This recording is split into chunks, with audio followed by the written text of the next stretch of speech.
Welcome to Heartspeak Podcast, episode 295. We've reached a tipping point, and thankfully, there's no going back. Well, hello there, wherever you are in the world. It's good to be back with you, and welcome to this full moon in Sagittarius. And we are at a tipping point in our evolution, and it's very exciting because there is no going back. So let us just step back a little bit and imagine ourselves as tadpoles, happily swimming around a pond with other tadpoles, and perhaps a little unaware that our tail is getting shorter, our gills are getting covered, and suddenly out of nowhere we have limbs, feet, the ability to step out of the pond. And maybe we wake up and we say, how did this happen? When did this happen? And all of a sudden we realize that we are not the same individual that we were 3 months ago, 3 years ago, 30 years ago. Everything has changed. And that's what's happening in our own lives. And we, like the tadpole, are now having the chance to leave the waters, leave one dimension we've been living in, one frequency, and step out into a new frequency, a new dimension, exploring our environment, which is wonderful for this Jupiterian, Sagittarian full moon. It's all about travel, expansion, excitement, enthusiasm, being fired up, especially by this Jupiter going into Gemini on the 25th this month. So this is a very expansive time. And even though the poor old tadpole that was a tadpole now has to leave behind perhaps some of its friends and find new environments and new family, it's willing to do that. And that's where we're at. And the question would be, well, when did this start? When did I start losing my tail? When did these limbs develop? When did my gills change? Could it have been just 3 years ago when we had the pandemic? Or was it 2012, 12 years ago, when we had the birth of a new world according to the Maya? Was it 12,000 years ago, as I talked about last week, when we had the Younger Dryas and this change in the magnetic field of our Earth due to passing through this galactic current sheet? Or did it happen 26,000 years ago? Or 52,000 years ago? Or maybe it never happened in a time, but we are truly living in a spiraling world. Our own world spirals around us. And I use the word spiral rather than circle, because on each level, we take ourselves to that next dimension, that next frequency. We live in a spiraling galaxy and moving through this current sheet of this spiraling galaxy that has the potential to reverse our magnetic field, to bring about transformation, just as it did for the tadpole moving into a frog. So we are going through a metamorphosis. But this wasn't unplanned. We could say this was inevitable. We'd just forgotten that we were part of this huge movement, that the planets have been bringing us to this place, you could say, or our own soul has been bringing us this place. And this is what I want to talk about, this amazing transformation that we're in, where not only are we, as I say, spiraling into new dimensions, but we're at a tipping point that I really want to explain more clearly now. But first, let's just clarify, this is a Sagittarian full moon. Full moons are exposure, bringing things to the light. Pluto's doing the same as it's backing back into Capricorn. And we are seeing a lot of exposure happening. And Sagittarius is about justice, fairness, truth. And Sagittarius isn't necessarily about judgment. It's about let's know the truth. And obviously we're seeing this, I know, in the various inquiries that are happening. Certainly in Britain, I'm reading about those. We're bringing that to a fore here in America. But around the world, I'm seeing inquiries happening when people have the courage to not stand behind those who wish everything to be buried, but are saying, no, the truth must come out. Again, this isn't about judgment, but only with truth can we move forward. We all know that to be true. Only when we tell the truth to someone can we have a good relationship, even though it might hurt us to hear the truth. The truth is what sets us free. So as this is all moving, there's a lot of energy moving. There's a lot of emotions being stirred up as we pass through this current sheet of the galaxy. So you might find yourself getting more emotional and old emotions coming out of nowhere. Or you might be remembering things that bring both pleasure and sadness. You might find your body being energized so you can't sleep, or next minute you can't stay awake. You might feel your nervous system changing. So old stories are coming to the surface, old emotions. Remember, emotion means energy in motion. So we can only bring about change when we energize ourselves through our emotions to actually make that change happen. So no suppression of emotions. It's not important.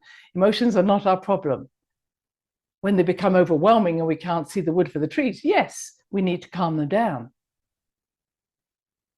But emotions, especially anger, for instance, or irritation or frustration, is a sign of something needs to move. Tears, sadness means something's dissolving. We can't hold on to it anymore. Anxiety means we're trying to hold on to something, but actually what's happening is we're being stretched beyond our feelings of being in control. So when we allow ourselves to say, yeah, I am out of control, but actually this is not happening to me in a negative way, but is actually helping me to actually extend myself, then we find it easier. So lots is happening internally, emotionally, past lives, everything's coming to the surface, not to be poured over with a detail, but saying, what do I need to take from this that's useful? What do I need to let go of so I can move forward? And this really brings me to that place of tipping point. See, tipping point is like a teeter-totter or a seesaw, as we might call it in Britain. It's like we have to have balance. Now, this might sound strange to those of us who may want to just stay in one pole or other, not myself, I have to say. But I remember years ago when I was working on the principles of 2012 and what was happening, someone said to me, you know, whenever we go through a new wormhole, I'm going to call it that, we need equal levels of dark and light in order to create that wormhole, for that wormhole to take us to a new dimension. And they said at that time, the dark side is already fairly organized. It's the light that are having difficulty organizing themselves. And I thought that was such an amazing statement. But in order to create what we call a torus, I've talked about this before, T-O-R-U-S, a torus is a self-perpetuating generator of energy. And it's created by having equal amounts of energy that is both attracting and equal amounts that are repelling. In other words, the wormhole, the hole is kept open because you're not totally attracting and you're not totally repelling. It's equal balance. Make sense? So this is what we might call dark and light, but let's call it equal energies of repelling and equal energies of attracting. And when that happens, you create this wormhole, this portal into other dimensions, which is where we are now heading and already in this tipping point. So we've already created these polarized energies, and I'm going to say opposites, but polarized energies. And we call that a black hole and a white hole. So at the end of a wormhole is a black hole and also a white hole at the other end. The black hole brings, we could say, destruction, death of something. white hole gives birth to something. But they're not so separate that you've got to go a long way in the wormhole to get to the white hole. They're happening all at the same time. So just at the time where the tadpole is saying, where's my tail, where are my gills? At the same time, he's giving birth to his limbs. Okay? At the same time, we could say, look at a caterpillar. The caterpillar saying, where are my legs going? At the same time, the wings are developing. And that's all happening within the cocoon in the case of a caterpillar to a butterfly. It's not so immediate as it is with the poor old tadpole. But, the tadpole realizes this is an opportunity. The caterpillar also realizes this is an opportunity. I've got wings. I can go somewhere. And this is where we are. It's an amazing transformation. And I want to just bring into this moment is that the reason the tadpole changes into a frog is because of thyroxine, the hormone that we produce in the thyroid gland. And if you take the thyroxine out of a tadpole, it can't become a frog. And if you give the tadpole a dose of thyroxine, while it's still small, it becomes a very small frog, but it can't survive. So everything is about timing, but it's also due to this this hormone thyroxine that we have within our thyroid gland.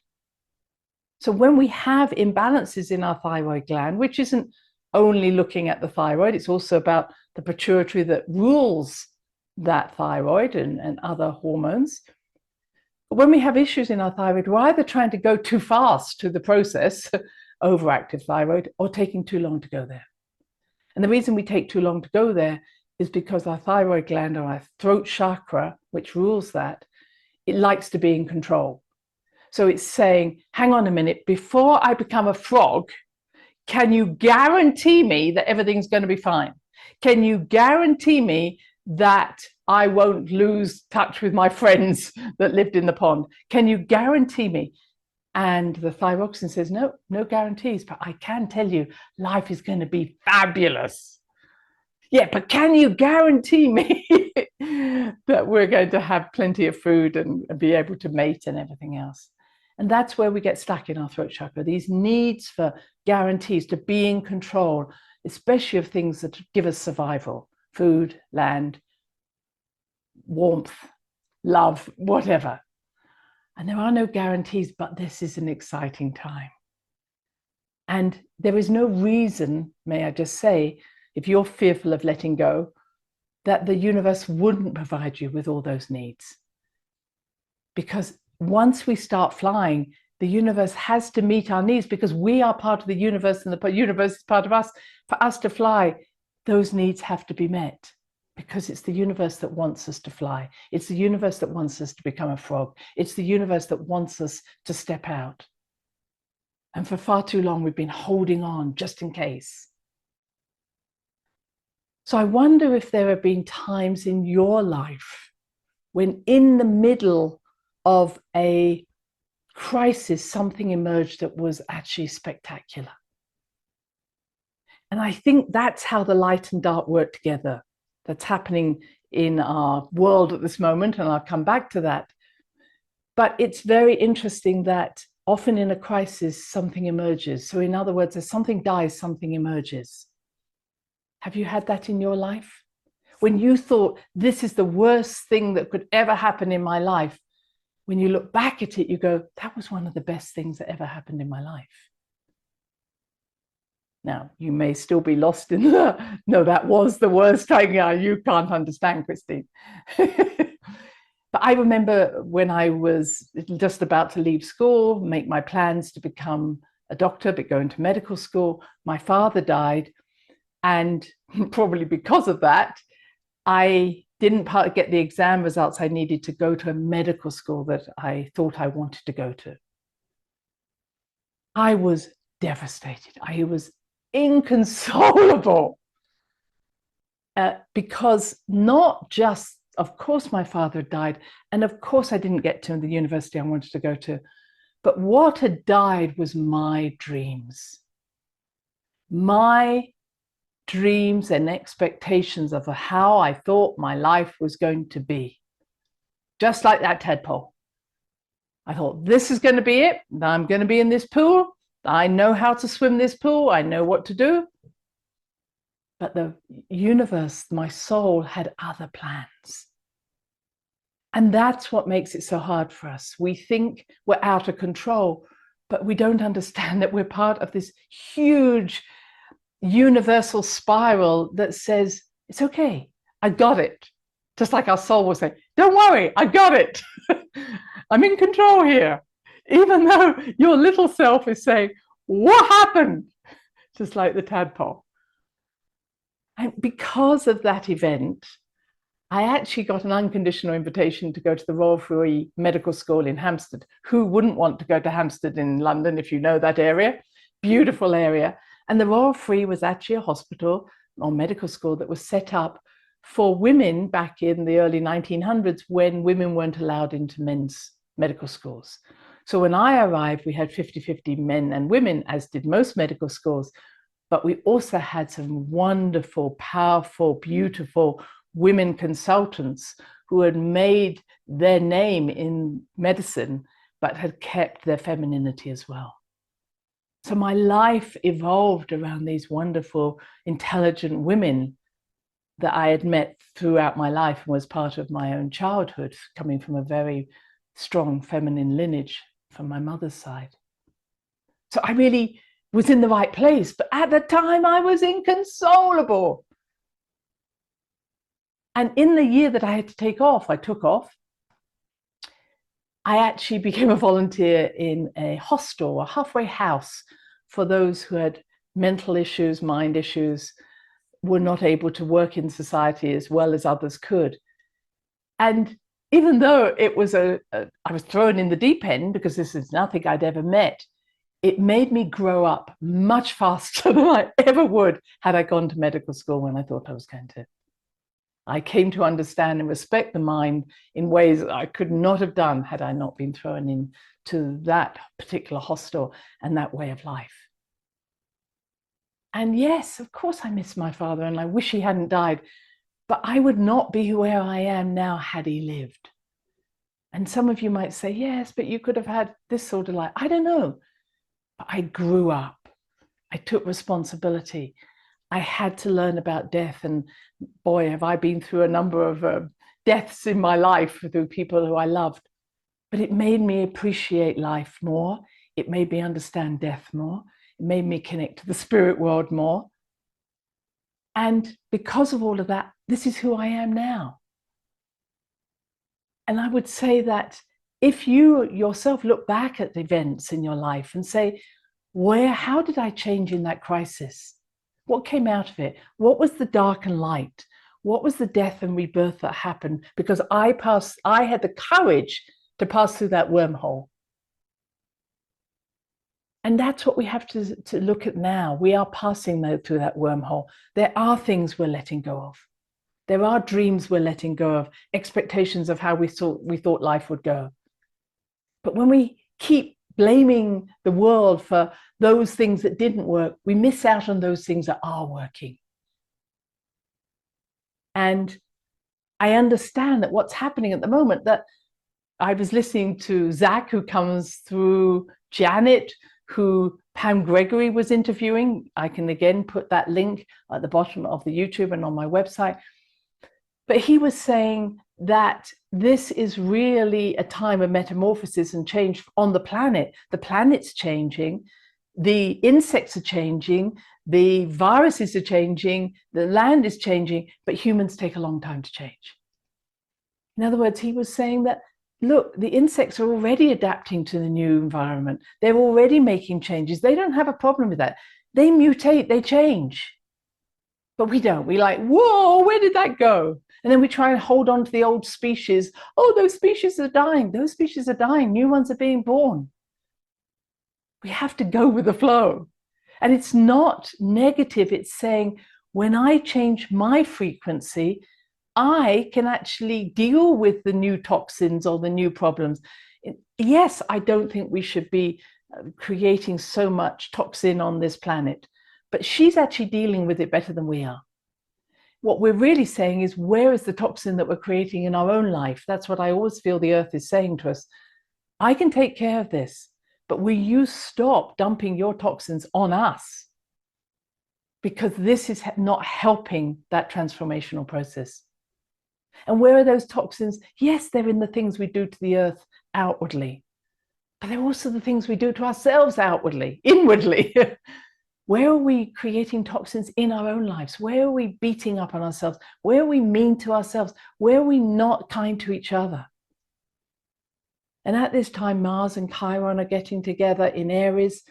We have a lot of wars going on, but Mars and Chiron coming together are saying, is it not time we stopped warring?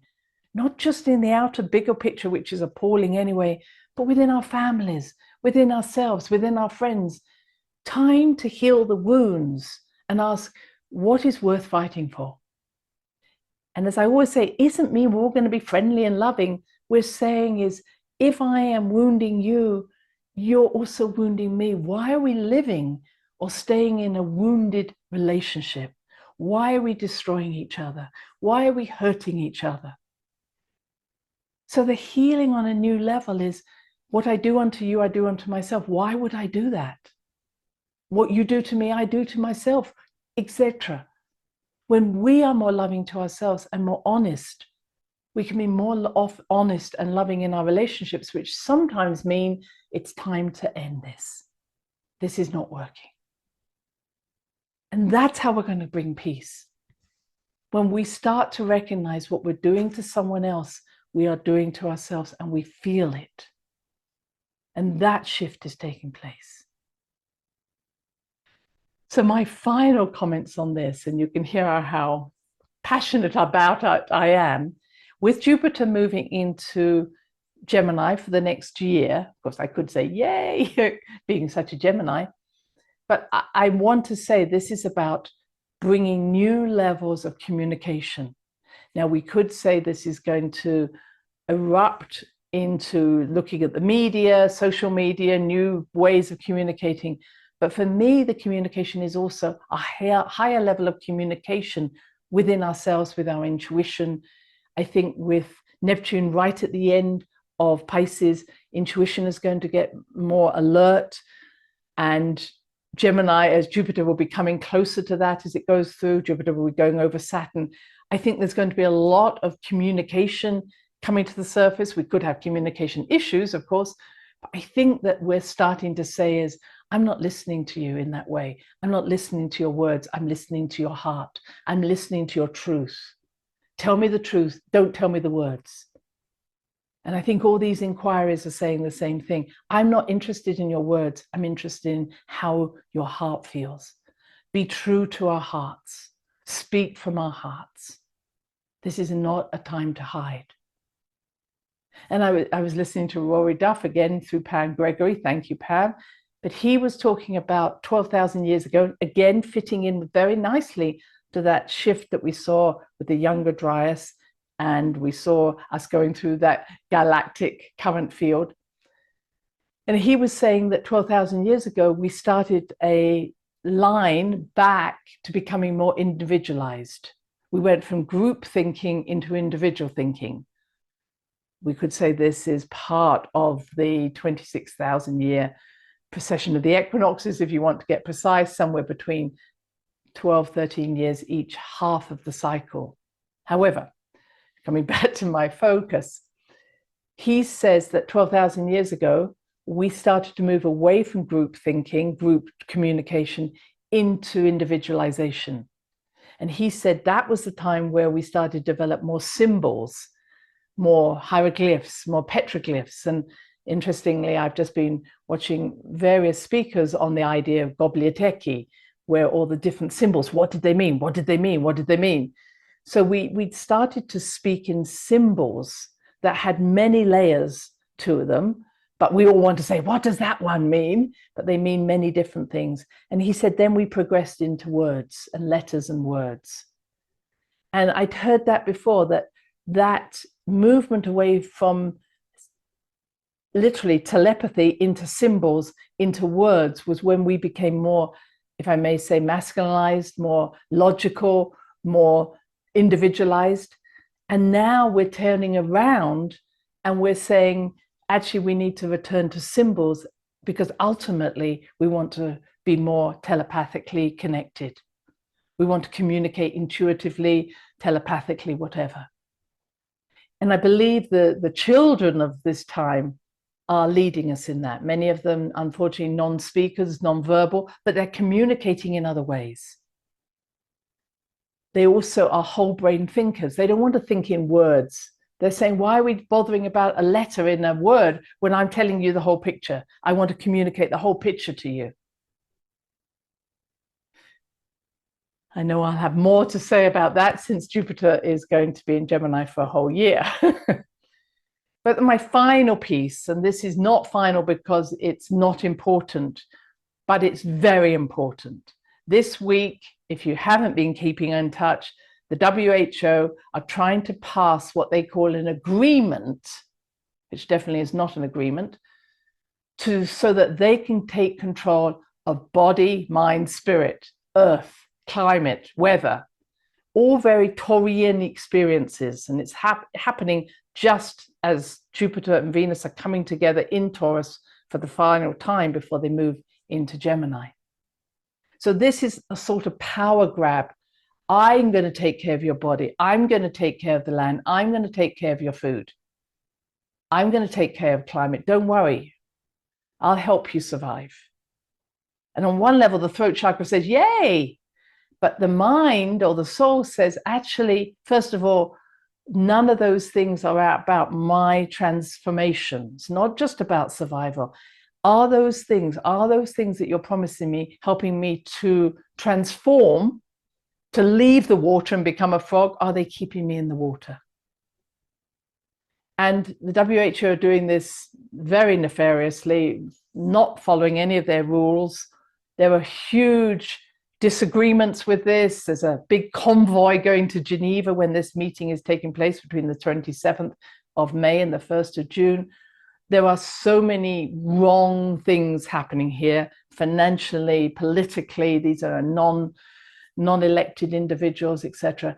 But what's interesting is, for me, we come back to the darker light. You know, this is not a good time for someone trying to push an idea that, hey, we're going to take care of you. Look how well we did in the pandemic. I mean, timing is really off. But it says to me that sometimes, I'm going to say the dark does something that is so extreme that it pushes the rest of us into the light. And again, not trying to polarize. I've got as much dark in me as light. But I am saying is sometimes, as I said earlier, the dark is organized and it's willing to organize the light by pushing an agenda that is so outrageous after 3 years of the pandemic, so outrageous after all that we're seeing happening in the Britain with this poisoned, infected blood, pushing and pushing at a time where you would say, this is not the best time to push your plans. Perhaps you should have let things calm down, then put your plans in. But no, it's like telling a teenager something at the very worst time. Hey, we're going to move house. Hey, your father and mother are going to divorce. You don't do it at the time where the teenager is so activated, so emotional, so confused. But that's what the WHO are doing. That's what groups like this are doing. But I want to say that it all has that purpose. It was planned thousands of years ago. Again, it was part of the spiral. That lab leak, was it a lab leak caused by the nefarious people, or was it caused by someone who said, hey, let's have a lab leak, because after that lab leak, all of this is going to happen. Everybody awakens, and then we'll hit it with a WHO treaty that says, we're going to take over your lives. So everything is happening in the right time. Now, it isn't about saying, well, good, I'll just go with the flow. It's saying, what's being activated in me because of this? Not to go off and fight unnecessarily, but saying, what do I need? Where am I stepping out of the water? Where am I learning to use my wings? What needs to come out of this? not to try and battle the dark. They're happy. I mean, they're doing their thing. We also need to own our own dark, by the way, but all I'm saying is don't fight the death. Find a way of being in the wormhole that is going to allow a beautiful birth. I think I will stop there. I hope you are inspired by these times. We are living in exciting times. They are going to be chaotic.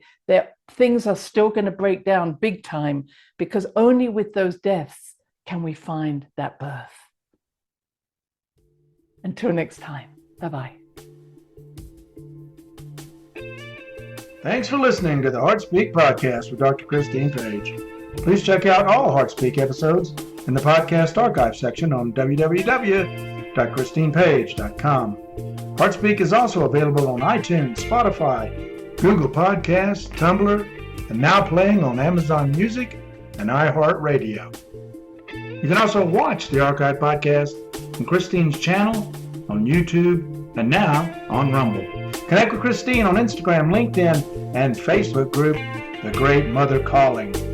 Do share with family, friends, colleagues. Join us next time for another edition of HeartSpeak.